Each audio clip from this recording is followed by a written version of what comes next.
The Beaumont Children by David Eden. Chapter 1. The Beach. The heat came early that January morning in 1966, pressing down on Adelaide like a wet wool blanket. It was the kind of heat that made the air shimmer and dance, that turned the asphalt soft and made dogs seek shade under parked cars. Australia Day, they called it. A day for celebration, for barbecues and cold beers and trips to the beach. In the modest house at 109 Harding Street, Nancy Beaumont stood at the kitchen sink, her hands moving mechanically through the breakfast dishes while her mind wandered. Through the window, she could see the children in the backyard. Jane, so serious for her 9 years, trying to organize some game while Arnna and Grant tumbled about like puppies. The heat was already making them restless, making them think of cool water and sand between their toes. "Mum, can we go to Glenelg?" Jane's voice floated through the screen door, hopeful and measured. She was the responsible one, the little mother to her younger siblings. "Dad took us yesterday. We know the way." Nancy dried her hands on her apron, considering. Jim had left early for his sales trip, wouldn't be back until afternoon. The house would be an oven by midday, and the children, well, they'd been to the beach dozens of times. Jane knew to watch the little ones. "Please, Mum." Arnna chimed in, 7 years old, and already a master of the pleading look. Grant, only 4, simply bounced on his toes, his blonde hair catching the morning sun. It was the bouncing that did it. The pure, uncomplicated joy of a child anticipating adventure. Nancy felt something twist in her chest. Not unpleasant, just a mother's mixture of love and the faintest whisper of worry that always accompanied letting her babies out of sight. "All right," she said, and their cheers nearly drowned out her conditions. "But you take the bus straight there and straight back. Jane, you watch your brother and sister every moment, and you're home by noon, no later than 2 o'clock, understand?" She gave them 6 shillings and 6 pence, enough for bus fare and perhaps a small treat. Jane took the money solemnly, tucking it into her beach bag with the careful precision of a bank teller. They were good children, Nancy thought as she watched them gather their towels and hats. Good, obedient children who always came home when they were told. The bus stop was only a short walk away, and Nancy stood on the porch watching them go. Jane in the middle, holding Grant's hand on one side and Arnna's on the other. 3 blonde heads bobbing in the morning light, their excited chatter carrying back on the still air. Other children were already out, their voices mixing in that peculiar symphony of summer vacation. She almost called them back. Later, she would think about that moment endlessly, obsessively. How she'd opened her mouth, how Jane had turned slightly as if sensing her mother's hesitation, how the words had died in her throat, because really, what was there to worry about? It was broad daylight. It was Glenelg Beach, where half of Adelaide would be celebrating. It was Australia Day. The bus arrived with a wheeze of brakes and a belch of diesel fumes. She saw Jane help Grant up the steps, saw the conductor's smile, saw them disappear into the cave of the bus's interior. The door closed with a pneumatic hiss. Nancy Beaumont stood on her porch for a long moment after the bus had gone, one hand shading her eyes against the brutal sun. Then she went inside to clean house and wait for her children to come home. They never would. Chapter 2. The Stranger. The beach at Glenelg stretched before them like a promise, all golden sand and glittering water. The children tumbled off the bus at 8:50, Grant already pulling toward the ocean with the single-minded determination of a 4-year-old who could smell salt and adventure. "Wait," Jane commanded, her voice carrying that particular tone of eldest children everywhere, part mother, part general. She straightened Grant's hat and checked that Arnna had her towel. "We stay together. Always together." The beach was already filling with families, their umbrellas blooming like exotic flowers against the sand. Radio music drifted from a dozen different sources, mixing with the crash of waves and the sharp cries of seagulls. It was perfect beach weather, the kind that would later be remembered as ominous in its very perfection. They found their usual spot near the Holdfast Bay Sailing and Yacht Club, spreading their towels with practiced efficiency. Jane helped Grant with his shirt, folding it neatly while he hopped from foot to foot, eager to reach the water. Arnna was already running toward the waves, her laughter bright as breaking glass. "Stay where I can see you," Jane called, but she was smiling. The water was perfect, cool enough to relieve the heat, but warm enough to play in for hours. They splashed and dove, Grant shrieking with delight every time a wave caught him, Arnna showing off her swimming strokes, Jane keeping one eye always on her siblings, even as she enjoyed the freedom of the ocean. It was sometime after 11 when they noticed him. He was sitting on a towel near the freshwater sprinklers, watching them. Not in the way adults usually watch children at play, that absent, benevolent supervision of parents and grandparents. This was different, focused. When Jane's eyes met his, he smiled and waved. He was younger than their father, maybe 35, with sun-bleached hair and the kind of tan that spoke of many days at the beach. Athletic build, swim trunks that looked new. His face was thin, angular, but his smile was warm, inviting. "Hello there," he called when they came to rinse off under the sprinklers. His voice was friendly, educated. "Hot day for it, isn't it?" Grant, in that way of small children who haven't yet learned to fear strangers, immediately engaged. "I can swim," he announced. "Jane taught me." "Did she now?" The man's eyes crinkled with apparent delight. "You must be a very good teacher, Jane." Jane felt a flutter of pride, despite herself. Adults didn't usually talk to her like that, like she was a person worth knowing, not just a child to be patted on the head. "Thank you," she said, remembering her manners. "I'm here alone today," the man said, stretching like a cat in the sun. "My friends were supposed to come, but—" he shrugged, a gesture that seemed to encompass all the disappointments of adult life. "Would you like to play a game? I know a good one with a beach ball." Arnna was already nodding enthusiastically. Grant had begun his favorite game of jumping over things. In this case, the man's outstretched legs. The stranger laughed, catching him on the third jump and tickling him briefly. Grant's delighted squeals echoed across the beach. Jane hesitated. Mother had said to be careful of strangers. But this wasn't really a stranger, was it?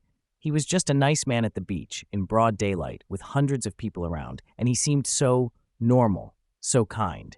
"All right," she said finally, "just for a little while." The man's smile widened. "Wonderful. I'm a friend, you know, a very good friend." Later, witnesses would remember this moment, would remember how natural it all looked, how innocent, how wrong they all were. Chapter 3. The Game. The game began innocently enough. The man produced a beach ball from a bag Jane hadn't noticed before, bright red and white, the kind you'd see in any toy store window. He tossed it gently to Grant, who caught it against his small chest with a grunt of satisfaction. "Pass it to your sister," the man instructed, his voice warm as honey. "Then she'll pass it to Jane, and Jane will pass it to me. Like a circle, see?" They played this way for perhaps 20 minutes, the ball making its rounds, while other beachgoers smiled at the wholesome scene. A man playing with children. What could be more natural on Australia Day? But Jane noticed things, small things that would later grow monstrous in her memory if she'd been allowed to keep those memories. The way his eyes never left them, not even when the ball went wide and another family had to toss it back. The way he knew their names now, though she couldn't remember telling him. The way he kept checking his watch, as if waiting for something. "I'm thirsty," Arnna announced, dropping out of the game to fan herself dramatically. 7-year-olds had not yet learned the art of suffering in silence. "Me too," Grant added, because whatever Arnna did, Grant had to do too. It was the iron law of younger siblings everywhere. The man's face lit up as if they'd given him a gift. "Well, we can't have that. Tell you what, there's a shop just up the way, Wenzel's. They have the most wonderful pastries and cold drinks. My treat." Jane felt her stomach tighten. Mother had given them money for a small treat, yes, but accepting things from strangers was different. That was one of the rules, capital R, the kind of rules that weren't meant to be broken. "We have money," she said carefully. "Mum gave us some." "Oh, but I insist." He was already standing, brushing sand from his legs with quick, efficient movements. "Consider it a holiday gift. Besides, I need to get out of this sun for a bit myself. We'll all go together, have a nice snack, and then you can catch your bus home. What time did your mother say to be back?" "Noon," Jane answered automatically, then wished she hadn't. Why did he need to know that? "Perfect. It's only just past noon now. Plenty of time." Grant was already reaching for the man's hand, trustingly the way he'd reach for their father's. Arnna was practically dancing at the prospect of pastries. And Jane found herself nodding, though some deep part of her, some primitive alarm system that civilization hadn't quite managed to silence, was beginning to scream. They gathered their things under his helpful supervision. He even helped them dress, his hands quick and sure as he buttoned Grant's shirt, tied Arnna's sandals. Jane dressed herself, but she felt his eyes on her, assessing. "There," he said when they were ready. "Don't you all look proper?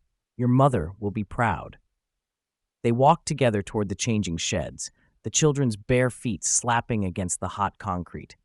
Other families were doing the same. The noon sun was brutal, driving people to seek shade and refreshment. Nothing unusual about it, nothing at all. "Wait here," the man said when they reached the sheds. "I just need to change out of these wet trunks. Won't be a moment." They waited, Grant hopping from foot to foot on the burning pavement, Arnna chattering about which pastry she wanted. Jane stood silent, watching the entrance to the changing area, that alarm in her head growing louder. When he emerged, he was wearing shorts and a casual shirt, looking like any father on holiday. He'd combed his hair back, and his smile was as warm as ever. "Ready for an adventure?" he asked. Grant cheered. Arnna clapped. And Jane, eldest child, responsible child, protector of her siblings, found herself nodding. "Yes," she said, sealing their fate with a single word. "We're ready." Chapter 4. The Bakery. Wenzel's Bakery sat on the corner of Mosley Street and Jetty Road like a gingerbread house from a fairy tale, its windows fogged with heat and promise. The smell hit them before they even opened the door. Yeast and sugar and cinnamon, the kind of aroma that reached directly into your brain and whispered of comfort and home. Grant's eyes went wide as saucers. "Look at all the cakes!" The display case was indeed impressive. Rows of lamingtons and vanilla slices, meat pies warming under heat lamps, finger buns with their pink icing gleaming like jewelry. The shop was busy with the lunch crowd, families treating themselves on the holiday. "What would you like?" the man asked, his hand resting lightly on Jane's shoulder. Not gripping, not restraining, just there, like an anchor or a chain.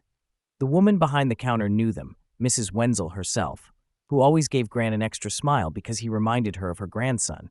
"Jane Beaumont, and little Arnna and Grant, having a lovely day at the beach?" "Yes, Mrs. Wenzel," Jane replied, grateful for the familiar face. Surely nothing bad could happen in Mrs. Wenzel's shop, with her flour-dusted apron and kind eyes. "And who's this, then?" Mrs. Wenzel asked, looking at their companion with the mild curiosity of a shopkeeper who knew most of her customers. "A friend," the man said smoothly, before Jane could answer, "helping them carry their treats back to the beach. You know how it is, little hands, big appetites." Mrs. Wenzel laughed. "Don't I just? What can I get you, loves?" The man leaned down to their level, his voice confidential. "Get whatever you want, anything at all."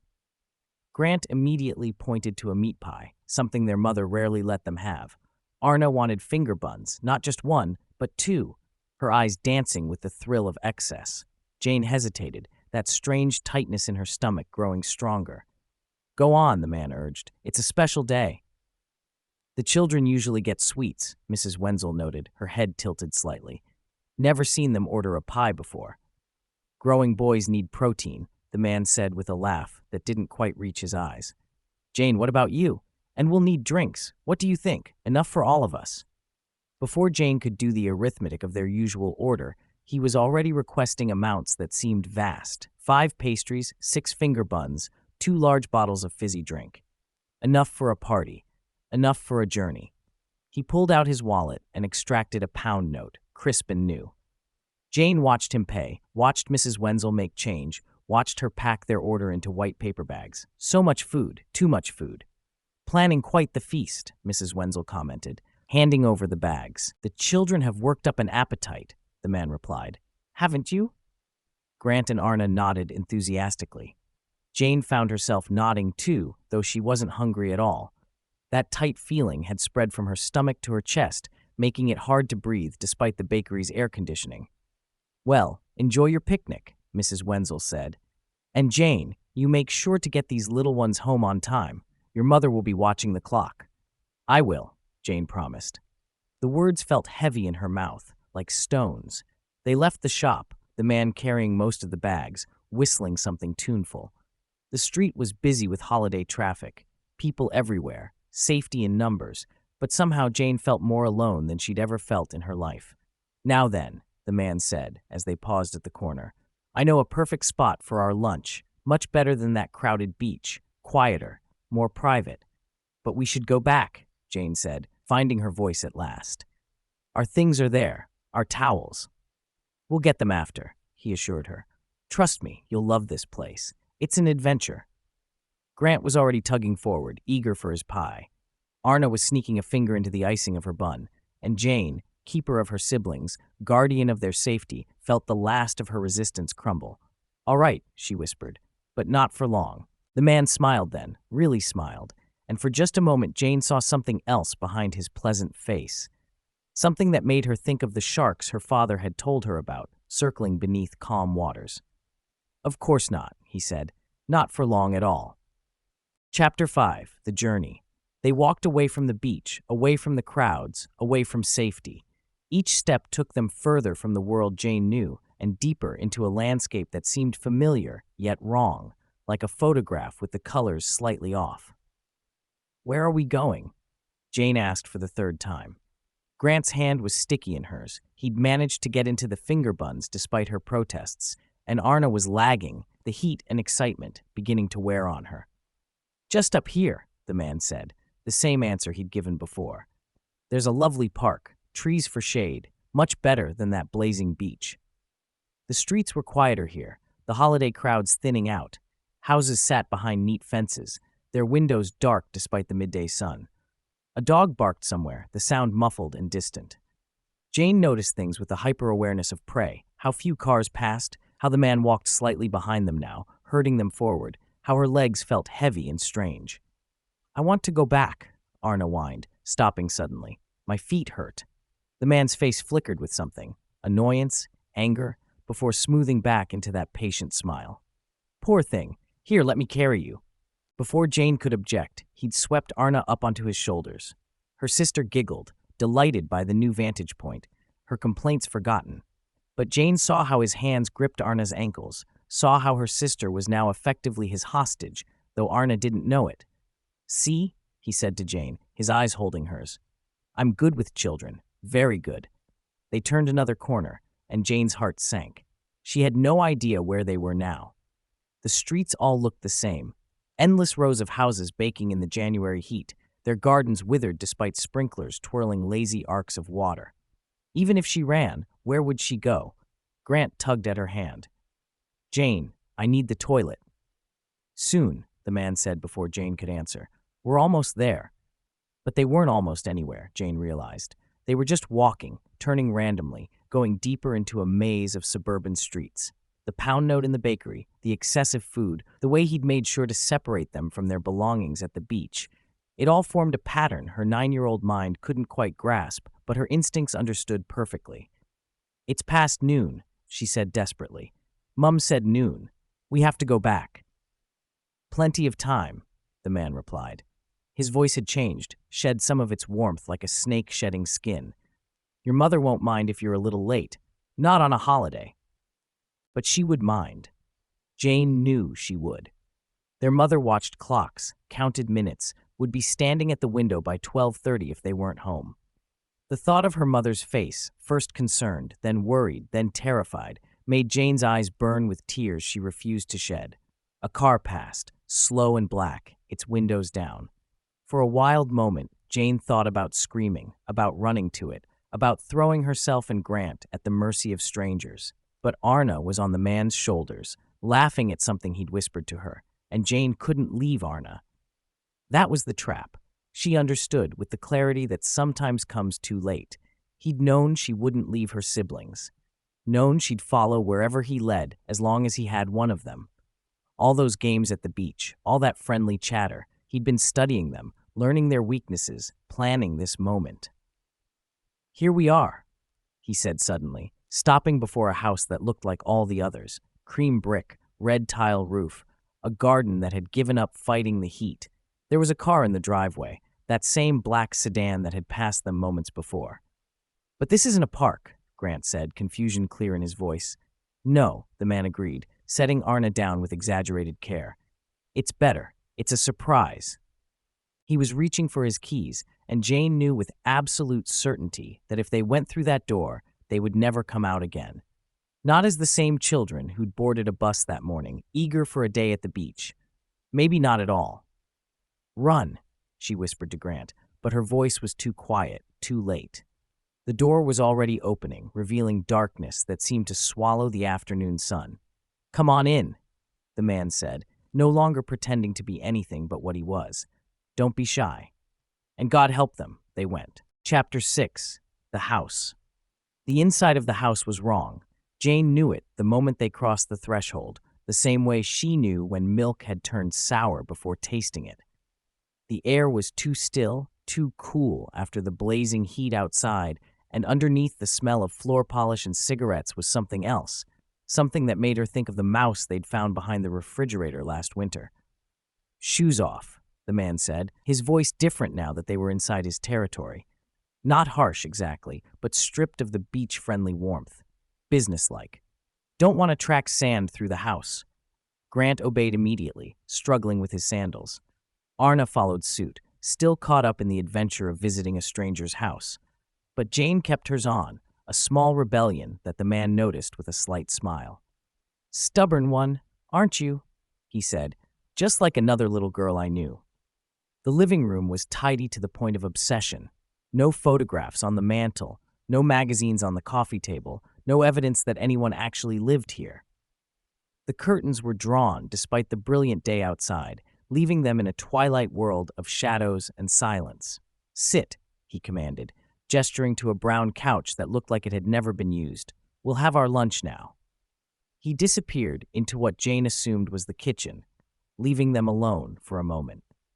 She grabbed Grant's hand, squeezed it hard enough to make him squeak. "We have to go," she whispered urgently. "When he comes back, I'll say Grant's sick. We have to." "Why are you being mean?" Arnna interrupted, her 7-year-old faith in the goodness of adults still intact. "He's nice. He bought us food." Before Jane could explain what her instincts were screaming, the man returned with plates and glasses. The food from the bakery was arranged with peculiar precision, the pie cut into exact quarters, the finger buns lined up like soldiers, the fizzy drink poured into glasses that looked like they'd been measured to ensure equal amounts. "Eat," he said, and it wasn't a suggestion. Grant reached eagerly for his portion of pie, but Jane caught his wrist. The man's eyes flashed dangerously. "Your sister doesn't trust me," he said to Grant, his tone conversational, but with something underneath that made Jane's skin crawl. "That's not very polite, is it? After I've been so kind?" "Jane's always careful," Arnna said, trying to smooth things over in the way of middle children everywhere. "Mum says she has to be because she's the oldest." "Ah, yes, your mother." The man settled into a chair across from them, his posture relaxed, but his eyes never leaving Jane's face. "Tell me about her. Is she pretty like you?" The question was wrong, adult wrong, the kind of wrong that Jane didn't have words for, but felt in her bones. She pulled Grant closer, felt him squirm against her protective grip. "We should go," Jane said, finding courage in desperation. "Our mum will be worried. She'll call the police if we're not back soon." The man laughed, a sound like breaking glass. "The police on Australia Day? They're all busy with drunk drivers and beach brawls. Besides, your mother doesn't even know where you are, does she? You could be anywhere. The beach, a friend's house, lost in the streets." He paused, savoring the moment. "Or here, safe and sound with Uncle Harry." Harry. He'd given them a name, though Jane suspected it was as false as his smile. She filed it away with all the other details her mother had taught her to remember. Height, hair color, the small scar on his left hand, the way he smelled of coconut oil, and something chemical. "I don't feel good," Grant announced suddenly, and Jane could have kissed him.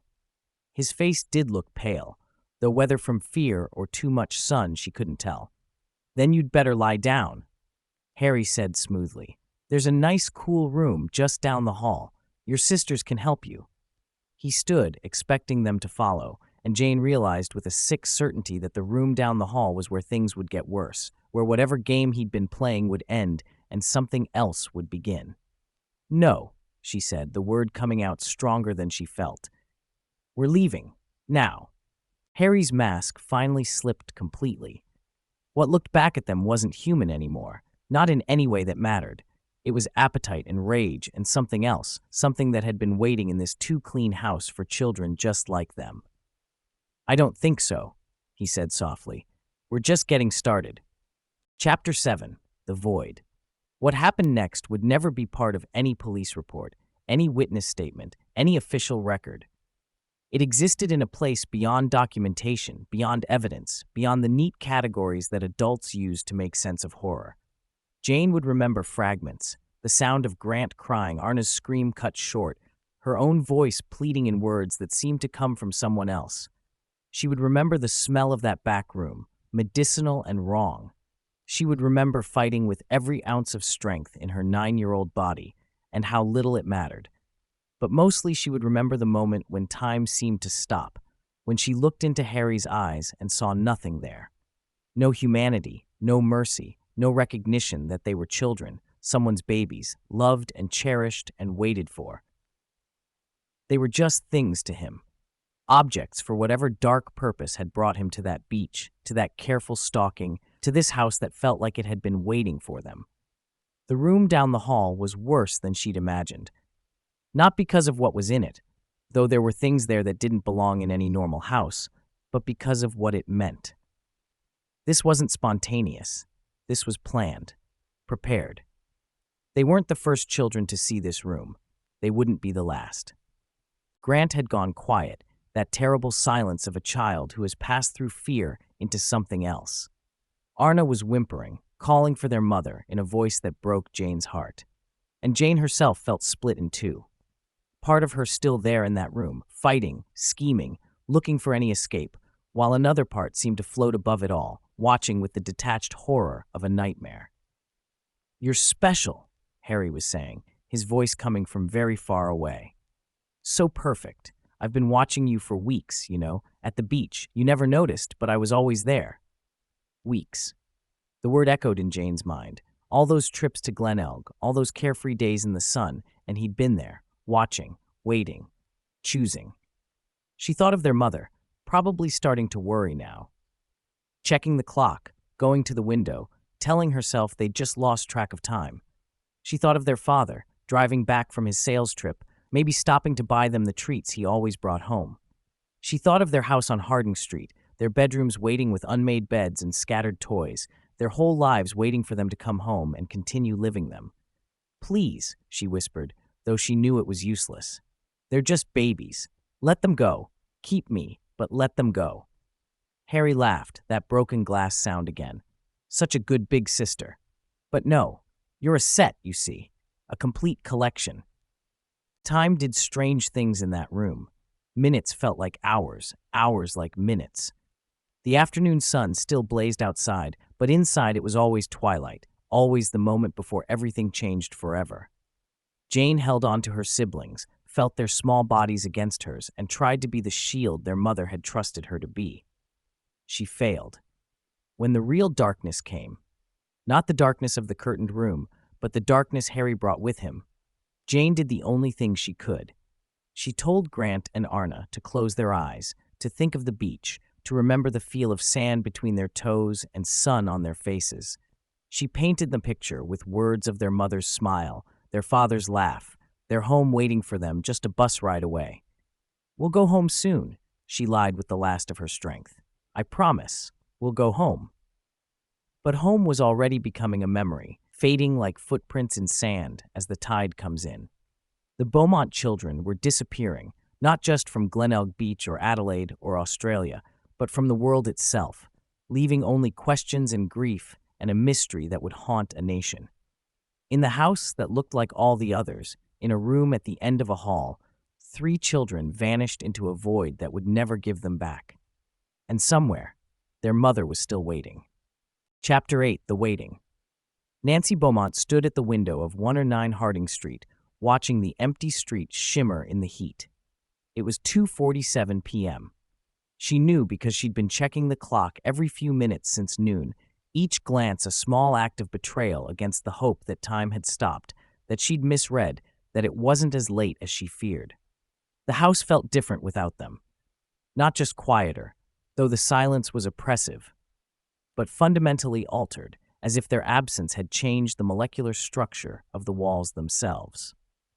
Their breakfast dishes still sat in the drainer. Grant's toy soldiers held their positions on the living room floor.